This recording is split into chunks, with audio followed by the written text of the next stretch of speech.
Pour moi, la fraternité, en quelques mots, ce serait la bienveillance avant tout et le fait de partager quelque chose ensemble. C'est le lien qui nous unit entre mes frères et mes sœurs. Voilà. C'est à la fois une bonne et franche rigolade avec des amis. Ça peut être aussi une bonne partie de jeux de société en famille. Elle est toute petite, pas très visible. Elle est faite de plein de petites choses, de petites attentions, de petites choses discrètes. Je pense que la fraternité, c'est d'abord du respect et de la sympathie, le fait de réussir à s'entendre avec tout le monde et d'être au moins respectueux et poli. C'est vivre ensemble en parfaite intelligence. Tout ce qui fait qu'on est des êtres vivants au milieu d'autres êtres vivants. Cet écosystème, il se doit d'être fraternel, puisque si il est conflictuel, eh bien, il va y avoir des gagnants et des perdants, et au final que des perdants. C'est la générosité et le partage. C'est être proche aussi des gens. C'est celle qui est reportée dans l'Évangile, notamment dans l'Évangile du bon samaritain, où on nous parle du prochain. C'est en fait se rendre proche d'une personne de qui naturellement on n'aurait pas des sentiments forcément d'amitié. Et pourquoi faire ça? Tout simplement pour vivre l'amour au quotidien, l'amour avec un grand A, tel que le Christ nous a demandé de le faire. Pour moi, la fraternité, c'est être aidé ou aider quelqu'un sans vraiment vouloir des choses en retour ou autre. Ouais, c'est ça, c'est aider les gens sans rien demander, en effet, Voilà. comme tu as dit. Comme si on était des frères. Et peu importe la situation, quoi. Enfin, genre toujours aider les gens et penser à l'autre avant tout pour être heureux together. Et se faire des câlins. Ouais.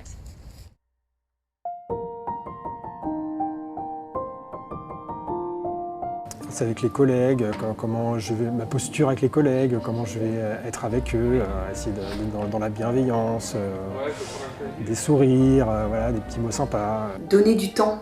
Entre voisins, les services rendus les uns avec les autres.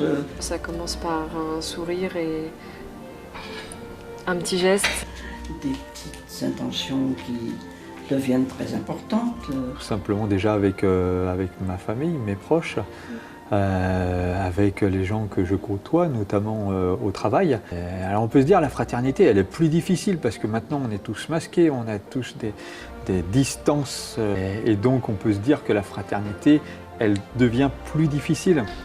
Et j'ai envie de dire que justement, ça la rend encore plus précieuse. Et comme un peu une pierre précieuse, elle est précieuse parce qu'elle est rare et elle est petite. Nous recevoir l'aide des autres, puisqu'on en a besoin. Après le dernier confinement, je me suis dit, je vais avoir la tête dans le guidon du boulot, avoir plein de gens, mes clients, avoir énormément de gens que je ne connais pas et avec qui j'ai pas un lien fraternel en temps normal, avec qui je ne vis pas, que je ne partage pas de choses extraordinaires ou voilà. Et puis du coup, je me suis demandé comment est-ce que je pouvais garder ce lien entre guillemets. Et puis je me suis dit que peut-être en étant simplement une oreille pour ces personnes-là qui ont des choses lourdes à porter pour certains. Et je me suis dit que d'être juste une oreille à les écouter et à pouvoir prier pour eux, à pouvoir les confier dans ma prière, confier ce qu'ils peuvent vivre et traverser. Et c'était une manière totalement différente de vivre la fraternité. Ça m'apporte aussi énormément. Et ça me permet de relativiser et de voir les choses d'une manière, je pense, beaucoup plus bienveillante.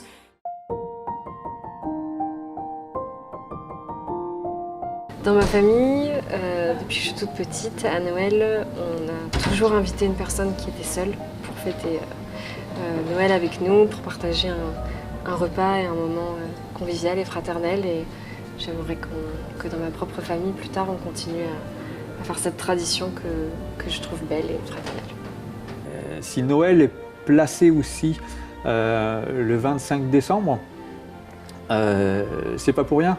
C'est le moment où les jours commencent à rallonger. Et là, cette année, ça me parle d'autant plus parce qu'on vit une époque, une période morose. On a l'impression de ne pas voir le bout du tunnel.